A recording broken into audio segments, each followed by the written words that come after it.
background. She is a little puppy currently playing. So again, please do bear with me. In this video, I want to address um, a common problem. I've been seeing this more and more as I've been listening to different stories of Christian deconstruction. Deconstruction is that process by where anyone from any sort of traditional faith loses their faith over time. They deconstruct, they tear down what they formerly believed because they don't find it plausible anymore. And the most, I think, common reason I see for this, at least among Christians, is the problem of evil. This is a really painful problem. When I think about my own background, I grew up with an abusive father, a father who slurred and slandered my mother, who beat my brother George to the point where he had a bruise coming into his middle school graduation. And before I became a Christian, I was a closet agnostic. And one of my biggest reasons was, how in the world could God let this happen? If God's really good, in my mind, I thought, his goodness either doesn't look like anything I'm familiar with or I could identify as goodness, or he doesn't exist. And so I remained a sort of closet agnostic. I would tell people I was a Christian, but I believed just in case there was a hell. And I find that this is probably the most common reason I see among people who have been Christians their whole lives, and they think seriously about the problem of evil, and this really grips them, and leads them to lose their faith. And I want to address this particularly from a Reformed perspective. Now, you guys know I'm Anglican, but I'm within a specific stream of Anglicanism, namely the Reformed sort of stream of Anglicanism. This would be the stream of Anglicanism that finds a lot of commonality with the theology of John Calvin. We don't agree with him on everything. Obviously, we hold to a more classic form of church governance. But in terms of what's called soteriology, our understanding of how people get saved, we're fairly aligned, and that theological perspective will come out. You'll see in a moment how that affects how we address this problem.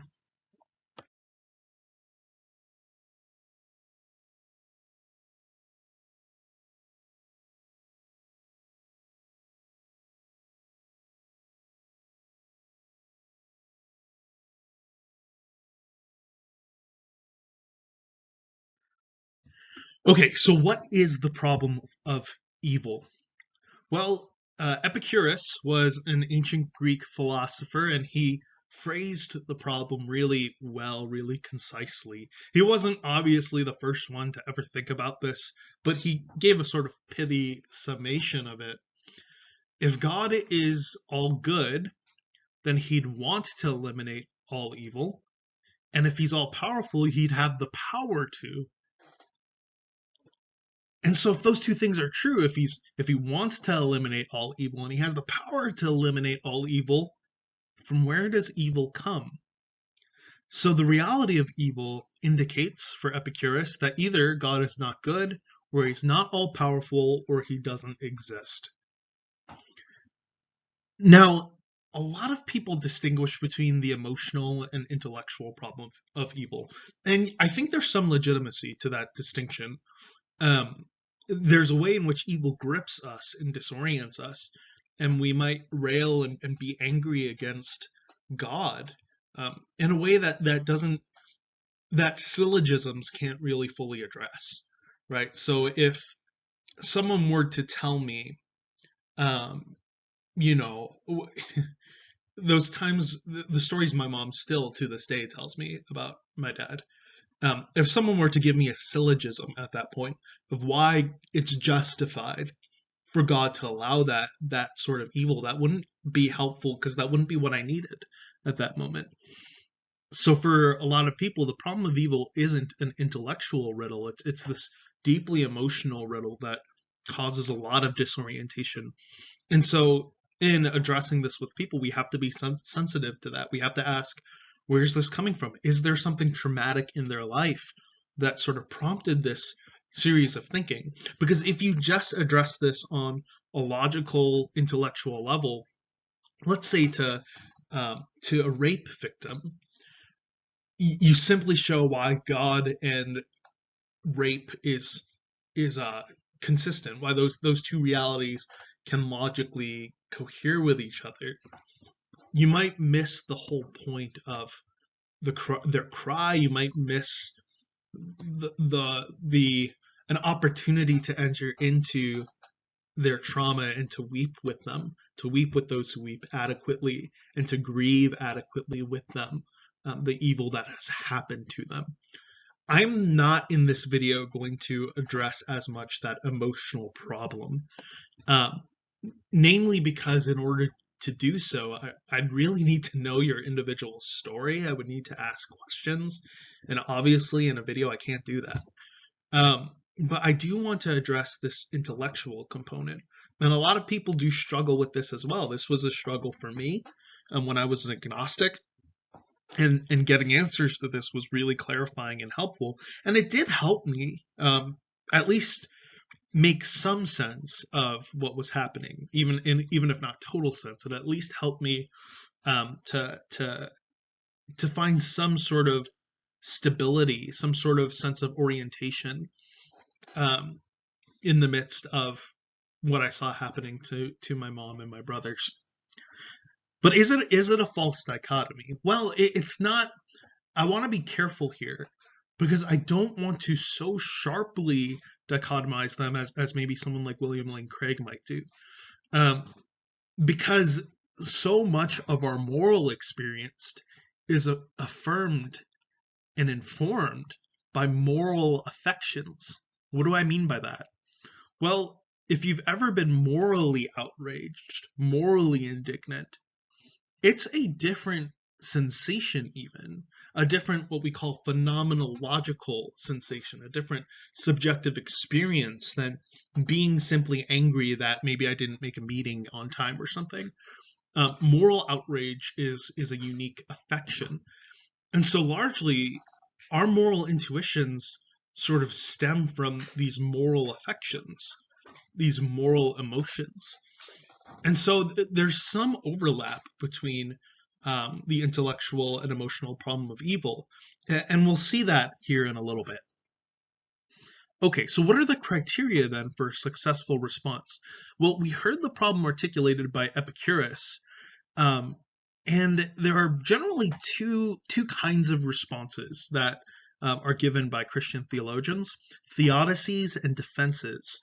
So a theodicy seeks to give a positive reason for why God allows evil.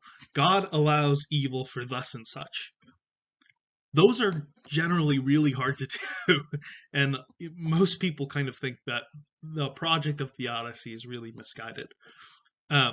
I don't, but I'll again get to that in a second. I do think some of the critiques are well taken. A defense simply seeks to show how the proposition an all-good, all-powerful God exists, and the proposition evil exists, the particular horrific evils of our world exist, how those things are consistent with each other. So there are certain propositions that just aren't consistent, right? So the proposition that there is a square and the proposition that there are no squares, those are inconsistent propositions. They can't both be true. A defense simply seeks to show how the propositions an omnipotent, omnibenevolent God exist is consistent with the proposition horrific evils or evil in general exists. So the criteria there is a little bit weaker for success in that all you have to do is show consistency. You don't even have to show that God exists necessarily. That's more or less what I'm going to attempt to do here. Now, you also have to show how the any solution you give doesn't subvert our moral intuitions. C.S. Lewis, in The Problem with Pain, famously wrote that however we understand God's goodness, even though and we must understand God's goodness in this superior way to our own, it cannot be in such a way that subverts our sense of goodness, right? So the example he uses is when I'm in the presence of, let's say, someone who's superior to me, right? Someone who's just better than me in every way.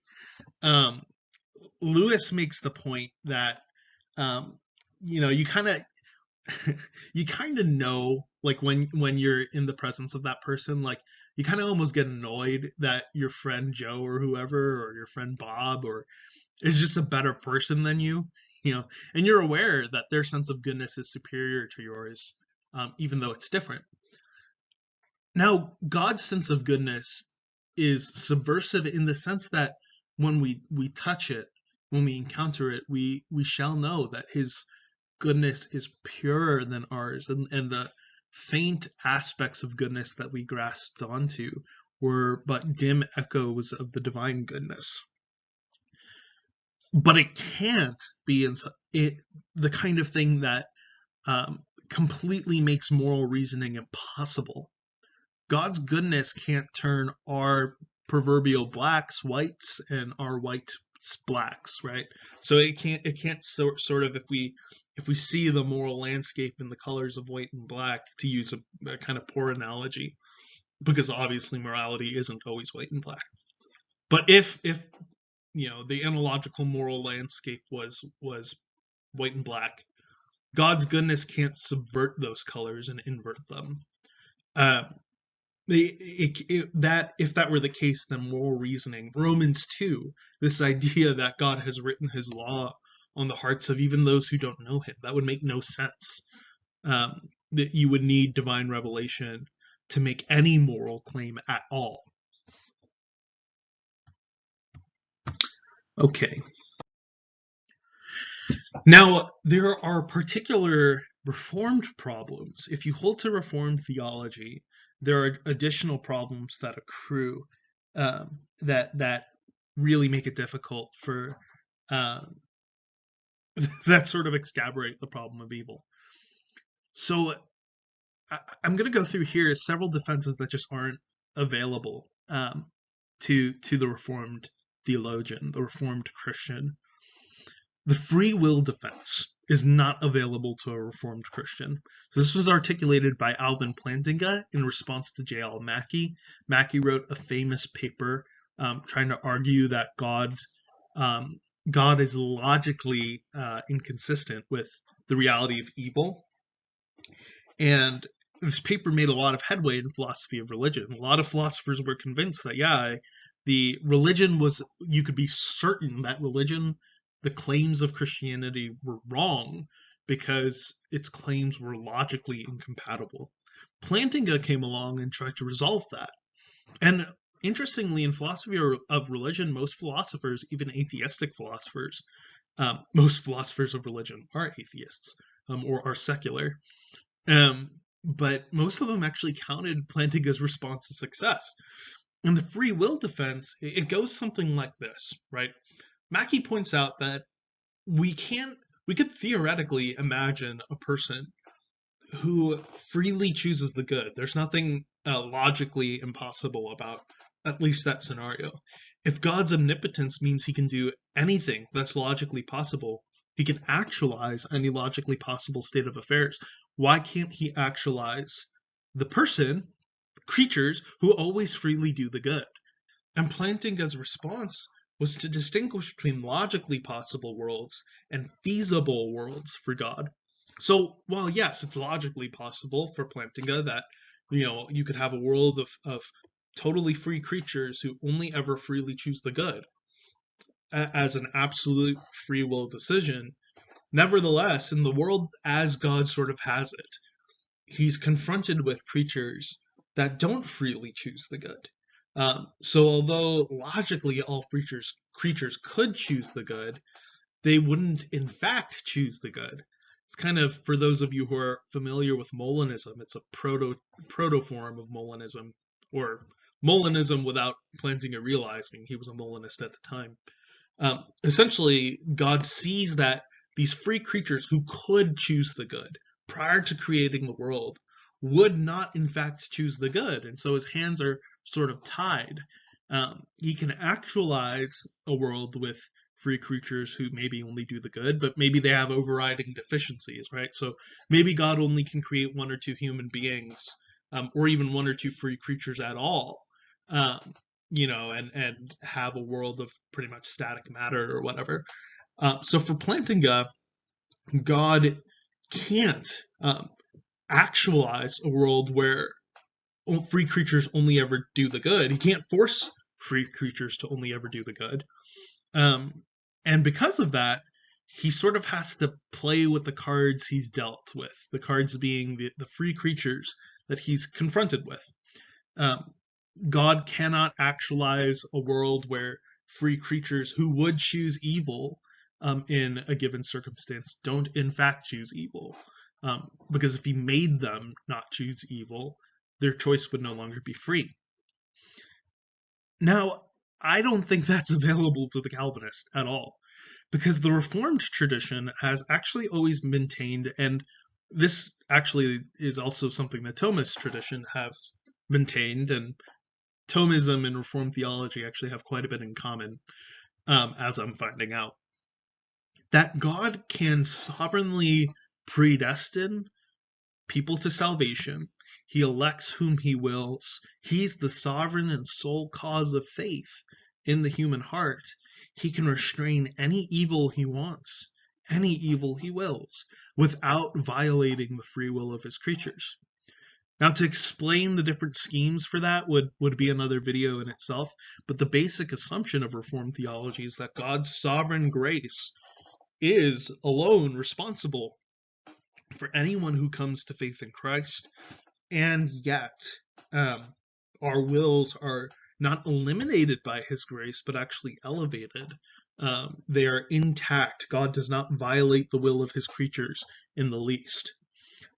And so God can, in fact, then actualize a world of free creatures who always freely do the good. He could ordain that. At least there's no external barrier to him ordaining such a world.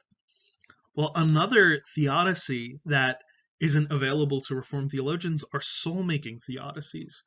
So there are pretty much two versions of this. One of them I identify here with Eleanor Stump, though I'm not sure she would quite call her theodicy a soul-making theodicy. But essentially, she sees suffering as medicinal, if that's the right pronunciation for it. And the idea of her theodicy is that God only permits evils into people's lives that would serve to cure or serve to bring their soul closer to God in some sense if they sort of suffer well. Namely, if they suffer in faith, if they sort of understand and grasp what God is communicating in and through that suffering. She makes an analogy to medicine, for example, right? So a doctor or a father, right, might let his child get chemotherapy, even if that's going to cause a great deal of pain in order to eliminate cancer, right? That's sort of the common analogy for it. And for Eleanor Stump, this is true in God's relation to all of his creatures. He only ever allows those evils which are absolutely necessary to allow to deal with something in the human heart. Now, for Stump, this isn't to say that people deserve their suffering. This isn't to say that people somehow merit their suffering. A person who loses their parents didn't necessarily deserve to lose their parents, but God only permits that insofar as that'll bring some form of healing, or that actually has the potential to bring a unique form of healing and a unique form of good to their soul. Irenaeus has, in my mind, a very similar theodicy in that God. Now Irenaeus is an early church father in the 2nd century, and for him, similarly, God only allows those acts of suffering, those evils in our world, that would lend itself to growing, to our capacity to grow into the likeness of Christ.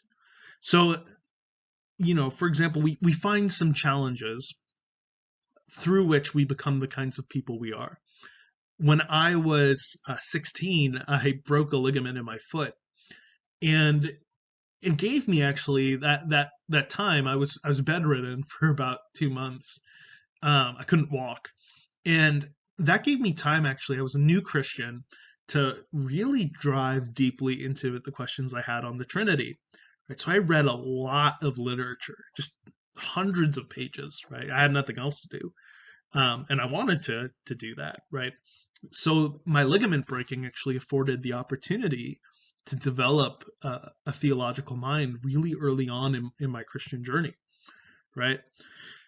So for Irenaeus, God only allows those kinds of sufferings, sufferings that within them contain this opportunity to draw deeper into the life of God.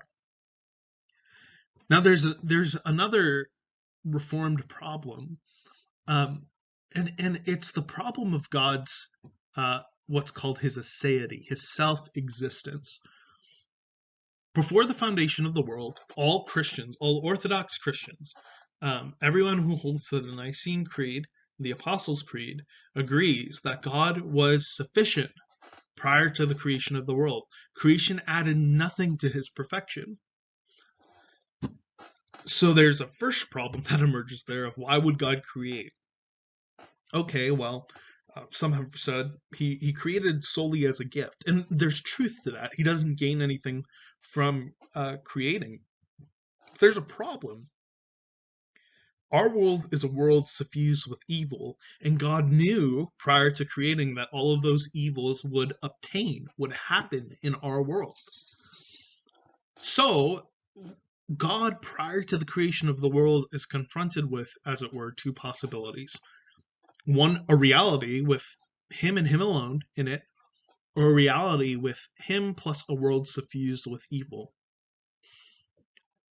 So let's say that him plus the world suffused with evil was not as good as a world with just God alone, the God of pure goodness. Why then would God actualize the second reality if that reality is in fact worse than a reality suffused with infinite goodness alone, namely the reality of God alone? Okay, so then there's another problem. Suppose we say, okay, well, the reality, with creation and God is just as good. It adds nothing to the reality with God alone. Well, if that's the case, then we have another problem. There's nothing reason giving in reality 2, the reality that contains God plus creatures, over reality 1, which contains just God alone, such that reality 2 would be preferable to actualize over reality 1. There would be nothing in reality 2 that makes that a more attractive option.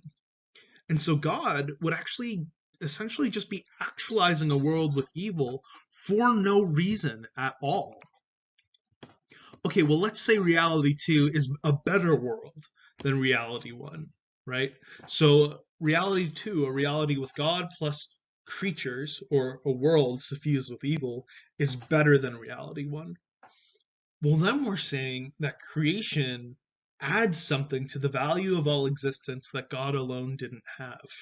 And therefore, God isn't actually the source and fountainhead of all value. Right? Reality is somehow more valuable with creatures in it.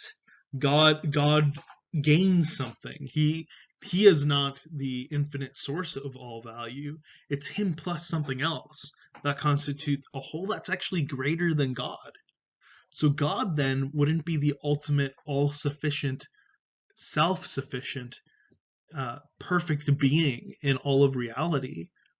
Him plus another thing would be ultimate reality, would be the highest valued thing in the universe.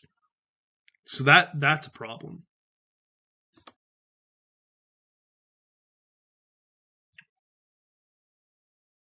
Okay, the greater good theodicy, it doesn't violate this idea of omnipotence, and the reason for that is um, omnipotence isn't the ability for God to do the logically incoherent. So it's not the ability, for example, for God to create square circles, because square circles are logically contradictory things. As Lewis once said, logically contradictory things are actually really non-things, right? So if we think about a square circle, it's a nonsensical thing. It's not actually a thing at all, right? So God cannot do the logically impossible. So if you think about the sort of famous omnipotence paradox, can God create a rock so heavy that he cannot lift, right? Well, no, he can't. But that doesn't violate omnipotence, because a rock so heavy that God cannot lift is logically contradictory. A rock is a material entity, and in the Christian worldview, matter is that which, or at least essential to matter, one of its essential features is that it's dependent on and subject to God. So there cannot be a rock, a material thing, that's not subject to God. That would be a non-rock. It would be a rock that isn't actually a rock, which is a nonsensical entity. And so God cannot actualize it. So similarly, the Reformed believer has to say, I think, that there are some goods that logically require the permission of evil. Okay, so that's interesting. Doesn't that run into this problem that if some evil, or if some things require if some goods require the existence of evil, doesn't that mean that God, and if he was after some good that couldn't obtain except apart from the permission of evil, doesn't that make him sort of a God who seeks to improve reality, right? Reality is made better by these sort of evil involving goods that couldn't obtain without permitting a world, right? Or without creating a world. I don't think the Reformed believer has to say that. Why is that? How can a Reformed believer say that reality is not made better by the creation of a world? Well, I think the Reformed believer has to say that God, by his essence, had a disposition to communicate himself in a created world. Here's what that doesn't mean. That doesn't mean that God is dependent on the world to be God, but rather it means essential to who God is God the creator. It is essential to God to diffuse and display his glory in a created world. So creation doesn't add anything to God, it reveals the fullness and the beauty and glory of who God is. Again, we'll get to more of that later. Now, there's a core intuition that really, that sort of the greater good theodicy relies on. And it's this intuition that a moral agent can permit some evil only if, by permitting that evil, some higher order good would obtain. So I typically give two examples, and the two examples get at two different sort of facets of evil. So let's imagine little Timmy and his teacher. Now his teacher gets this blast of foreknowledge that if she gives the pop quiz she's planning to give in the next class period, little Timmy would in fact freely cheat. Okay, so there's an issue there, right? If the teacher gives this pop quiz, right, she foreknows, maybe she overhears little Timmy nefariously plotting to teach, or let's say some oracle just tells her, right, some sort of prophet or whatever, tells her that if she gives this test, little Timmy would freely cheat. Now, she gives the test. Can little Timmy justifiably say, you knew I was going to cheat and you still gave me the pop quiz? I'm not responsible for evil. You made me do it. Well, of course not. No. because her knowing that Timmy would freely cheat doesn't cause Timmy to freely cheat, right? And even her bringing about the circumstances in which Timmy would freely cheat, giving the pop quiz, that doesn't cause little Timmy to cheat. So he can't justifiably say, oh, you overheard me talking about this with my buddies or something. You made me cheat. He can't say that. That wouldn't be an intelligible, true response. But would it be justified for the teacher to do this, nevertheless? To allow little Timmy to cheat and to bring about the circumstances in which he would freely do this evil act? Well, it depends. Suppose in her foreknowledge she knows that, well, little Timmy, he will get expelled from school and, well, maybe teenage Timmy or something, right? And he'll go down this sort of spiral of choices, right? That is self-destructive. But through his self-destructive choices, let's say he brings some form of, or let's say other students are sort of inspired to do the right thing, right? And what ends up happening is that these students, they end up becoming nurses and doctors and whatever, and they end up finding a cure for cancer or AIDS or whatever. So she knows that this tremendous amount of good will come about that will utterly change the state of the world through little Timmy's choices, that which she doesn't cause, but she simply knows that Timmy would freely do those choices in those circumstances, right? So what the intuition tells us there is that, at least if you grant that she would be justified to do this, to permit little Timmy to cheat, then there's an intuition that we may permit some evil act if there's some overriding, overarching good that comes about as a result of that act, right? Now, another example I give is the example of letting someone get robbed. Suppose someone's about to get robbed $5, right? You see it, and you get this blast of foreknowledge. Now, if you stop the robbery, right, the world will go on as it is in its fairly awful state with human trafficking and wars and violence. But then suppose that, should you let the robbery happen, this will create a ripple effect in history that will bring about, let's say, the end of human trafficking, the end of AIDS, the end of cancer, whatever, right? Would the person who permits that evil to happen be wrong in doing so? Well, generally we're like, no. Or at least it seems to me he wouldn't necessarily be wrong in permitting that to happen. Now, that's different than robbing the guy for $5 in order to bring about those things. And, one might try to use similar logic to justify that act.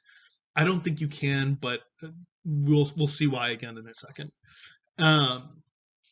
But what we have here is this intuition that you might permit a certain evil if there's an overriding good that comes about as a result of permitting that evil.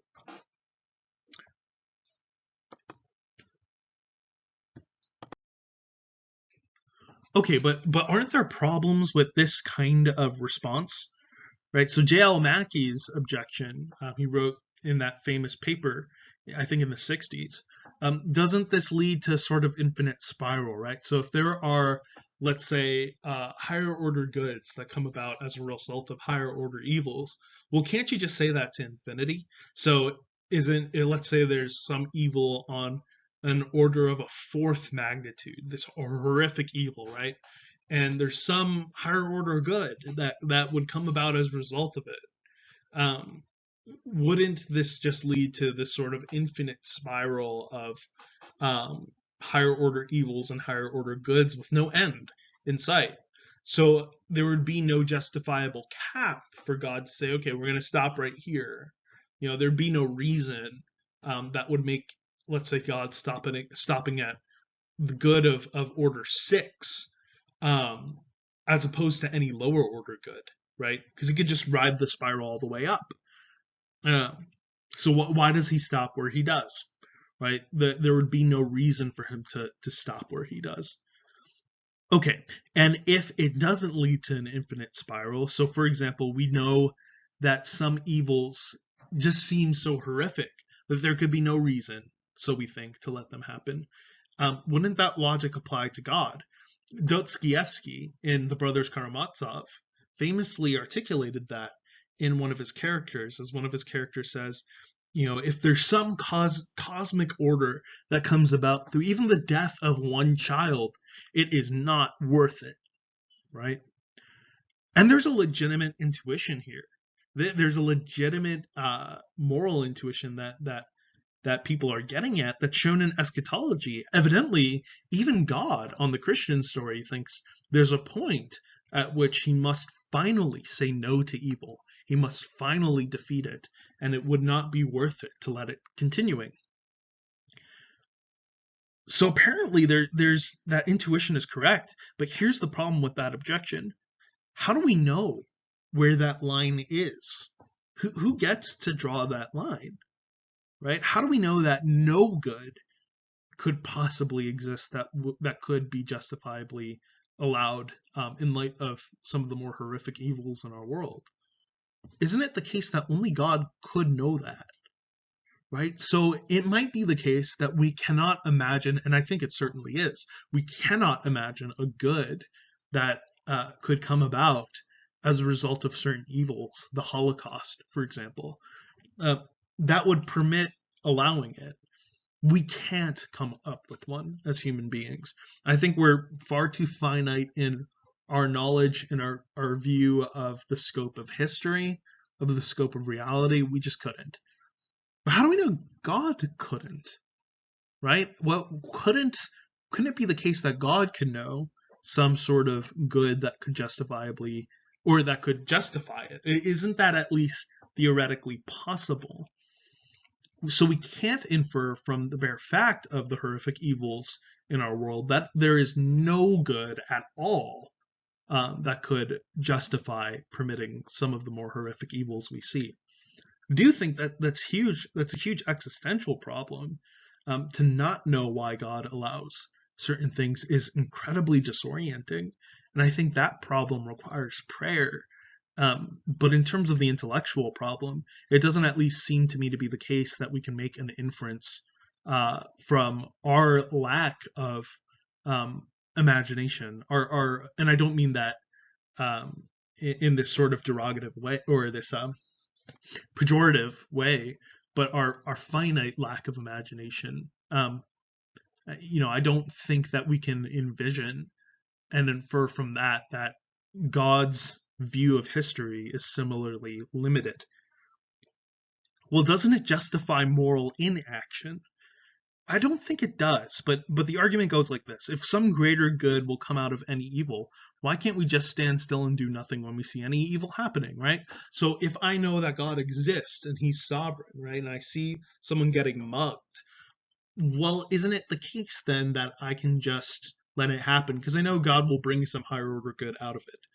No, I don't think it is, but this is actually a really helpful objection because it helps us clarify the nature of what the good is for human beings, at least. The good, on a Christian worldview, is, at least for humans, is to reflect God according to the kinds of creatures we are.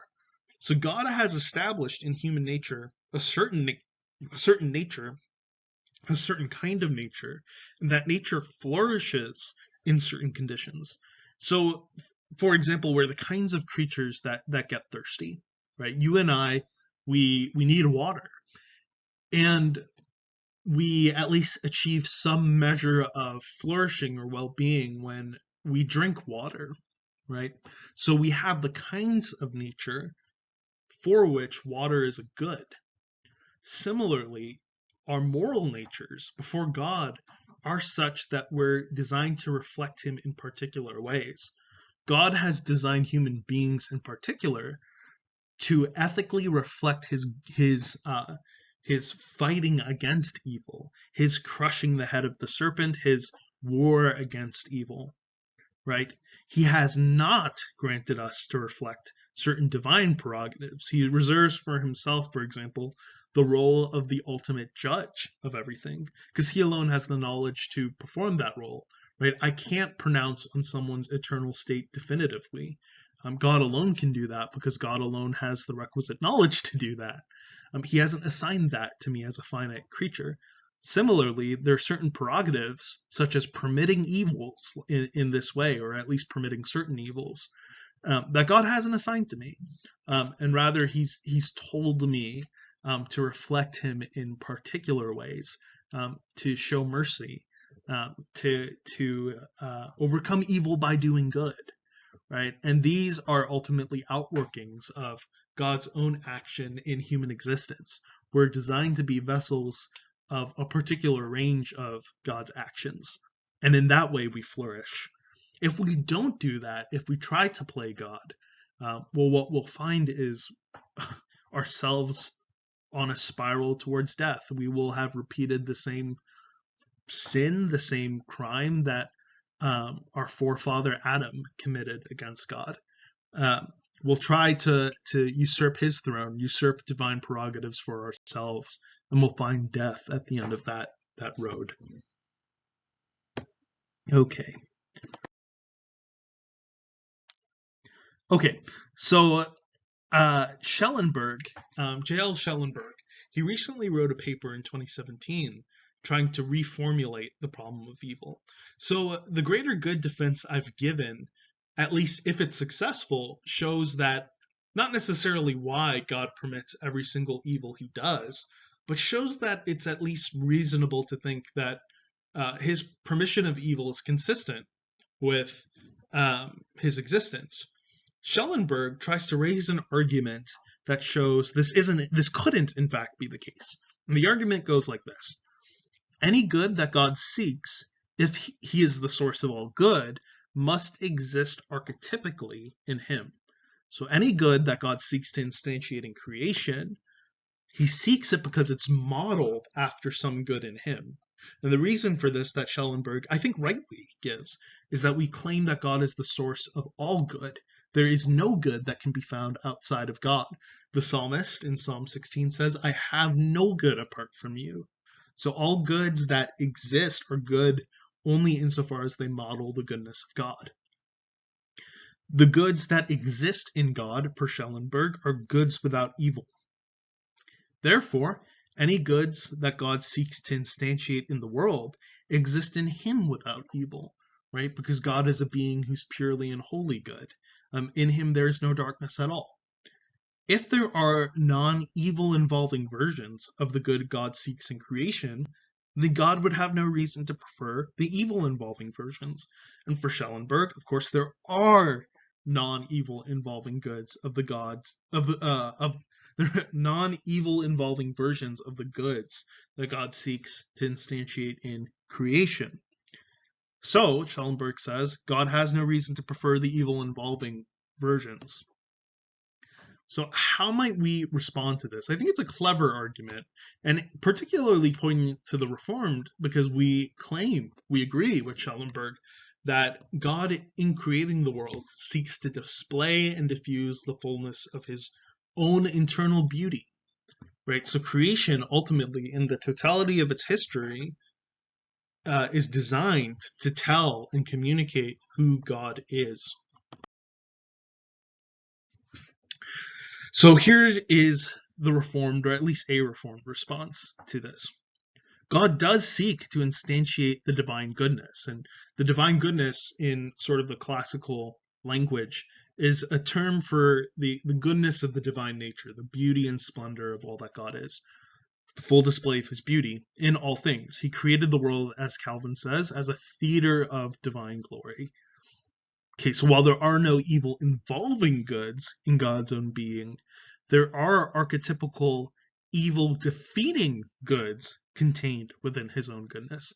So what do I mean? Well, God in eternity, prior to the creation of the world, exists as triune love, pure, holy love. And this love that God is a love for all that is good, and for all that is beautiful, and for all that is lovely. And therefore opposes all that is not good, all that is ugly, all that defaces the goodness of God's world. Okay, so if that's the case, then, contained within the love that God is is an evil defeating good, namely, let's say, the judgment of evil, right? Now, while that good is not in any way sort of, there's no evil in God for that good to sort of defeat, it is nevertheless there as a sort of facet of the love that God is. Now, we're finite creatures. So in order to know God's glory and goodness, we have to know it in a mode that's different than the way God knows it.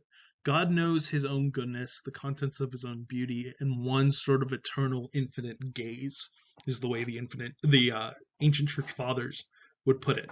God sees his being open to himself, and he sees it in one undivided gaze. We can't see God's being in that sort of exhaustive way, right? We're finite creatures. And so for God to communicate the fullness of all that he is to us, he needs to display his glory in as many ways as possible, right? If you had a creature that could only see blue and green, how would you try to communicate to them what blue-green looks like, what that color looks like? Well, you'd say, okay, it's something like green and it's something like blue, and you'd kind of show how they interact with one another. And that would give a finite creature some idea of that archetypical color blue-green, right? I would contend that the same is true of God's own goodness. His goodness, the God that he is, the triune God that he is the unity, is the simple unity of all of the diverse facets of his character we see displayed in creation. And so all of those facets give us a glimpse together of what God is in himself.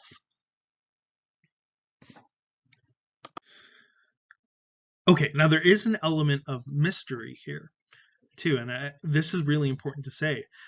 Mystery, a quick note on it, it's only a cop-out if it's a way to avoid a contradiction, or if you can't explain why you can't explain a thing, right? So it would be a cop-out to say there are square circles and that's just a mystery, right? Or we exist and we don't exist and that's just a mystery. Okay, so that's a cop-out. But it is a mystery to try to envision existence in 4 dimensions, right? We can't explain that, and that's mysterious to us because we only exist in 3 dimensions. Timelessness, is another mystery. We're temporal creatures, and so to imagine any entity that's timeless is a mysterious thing. Not all displays of divine glory justify permitting certain horrific evils, and this is why we need an element of mystery here. I am not saying that we can say exactly how God's divine glory will be displayed in such a way that will defeat horrific evils. I don't think that's true. But I do think we can find our hope ultimately in the Christian story, in the cross and the resurrection. Now, Alvin Plantinga tries to talk about the cross and the resurrection as a theodicy. And in his view, God is justified to permit any evil because of the surpassing worth of the death and resurrection of Jesus. I think there's something to that, but I don't think that theodicy quite works, right? Because it doesn't explain every particular instance of horrific evil. But I do think the cross and the resurrection provide a sort of epistemic paradigm through which we can know and hope rationally in the satisfying defeat of evil. So why is that? Well, if you think about the horror of Good Friday, and why do we call it Good Friday? Well, here's the horror of it. The God who made the universe, who is infinite in beauty, love, power, wisdom, and majesty, he was killed by Jewish people, by Romans, by Greeks, by you and me, by our sin. He was nailed to a cross and killed at the hands of humanity. And the Bible says it was the Lord's will to crush the Son. That Herod and Pilate did whatever the Father's hand had predestined them to do. Now, that doesn't mean, again, that God was the source of the evil in their hearts. That's not what those verses mean. But it does mean that ultimately God purposed the death and resurrection of Jesus. Well, the death of Jesus is the most horrific evil in all the world. Why? Because it's the slaying of the source of infinite goodness and infinite beauty, and therefore is infinitely horrific. To commit deicide is infinitely awful, just as killing a human is proportionately more awful than killing a dog. Killing God, the God man, is incredibly more horrific than killing anything else, than any other evil that could have possibly been done. But here's the remarkable thing about Easter Sunday. We know it was worth it, because through the death of Jesus comes the resurrection, and through his resurrection comes the promise of new creation. Jesus, in his resurrection, provides actually an incredible theodicy, or at least an incredible defense. Namely, that in Jesus we see that the God who permitted the worst evil in history had an incredible reason for it: the resurrection of the Son and the redemption and renewal of all things in the Son. So if God who permitted the worst evil imaginable has a good reason for it, and we can see it in the resurrection, well, isn't it reasonable to trust him with every lesser evil and therefore every other evil? Isn't it reasonable to trust the God of Easter Sunday to overcome death and to finally overcome all evil and to make all things new? I think it's a resounding yes.